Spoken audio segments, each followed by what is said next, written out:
नमस्कार दोस्तों, आप सभी का स्वागत है हमारे चैनल मीरा कहानियाँ में।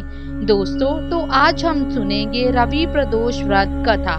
रवि प्रदोष व्रत कथा के अनुसार एक गांव में ब्राह्मण परिवार रहता था जो काफी गरीब था। ब्राह्मण की पत्नी हमेशा विधि विधान से प्रदोष व्रत रखती थी और भगवान शिव की पूजा करती थी। एक दिन की बात है, उसका बेटा अपने गांव से कहीं दूसरी जगह जा रहा था। कुछ समय चलने के बाद ही एक जगह पर कुछ चोरों ने उसे घेर लिया और उसका सामान छीन लिया। चोरों ने उसे कहा कि तुम्हारे घर का गुप्त धन कहाँ पर रखा है, इस बारे में बताओ। उस लड़के ने कहा कि उसकी पोटली में रोटी है जो तुमने ले ली।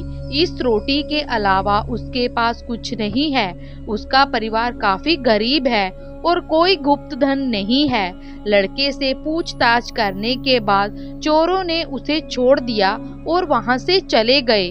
वह लड़का वहां से आगे एक नगर में चला गया। वहां पर वह एक बरगद के पेड़ के नीचे ही छांव में सो गया। उसी बीच वहां पर राजा के कुछ सिपाही आए जो किसी चोर को खोज रहे थे। वे उस लड़के को चोर समझकर पकड़कर ले गए और जेल में बंद कर दिया। दिन ढलने के बाद वे लड़का घर नहीं पहुंचा तो उसके परिवार वाले परेशान हो गए। उस दिन प्रदोष व्रत था। उसकी माँ अपने बेटे के लिए परेशान थी। उसने भगवान शिव से अपने पुत्र की सुरक्षा के लिए प्रार्थना की। माता की प्रार्थना को भगवान शिव ने सुन लिया। उस रात राजा के सपने में भगवान शिव प्रकट हुए। उन्होंने राजा से कहा कि उसकी जेल में जो लड़का बंद है वो लड़का चोर नहीं है, वह एक निर्दोष है। उसे तुम मुक्त कर दो। यदि ऐसा नहीं किया तो तुम्हारा सब कुछ खत्म हो जाएगा।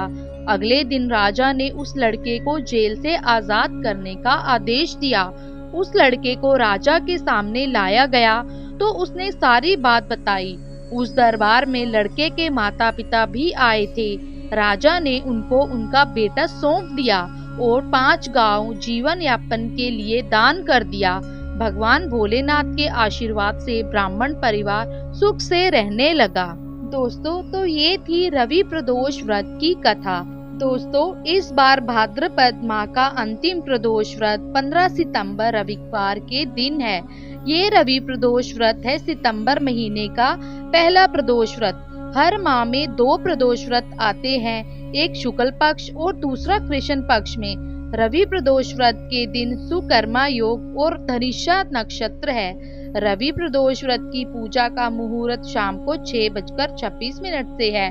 शिव पूजा के समय आपको रवि प्रदोष व्रत कथा जरूर पढ़नी चाहिए। इससे व्रत पूर्ण होता है और फल भी प्राप्त होता है। इस व्रत को करने से व्यक्ति निरोगी रहता है और उसकी उम्र बढ़ती है, जीवन में सुख समृद्धि आती है। दोस्तों, आपको ये वीडियो कैसा लगा कमेंट करके बताएं और चैनल पे नए हैं तो सब्सक्राइब करें। धन्यवाद।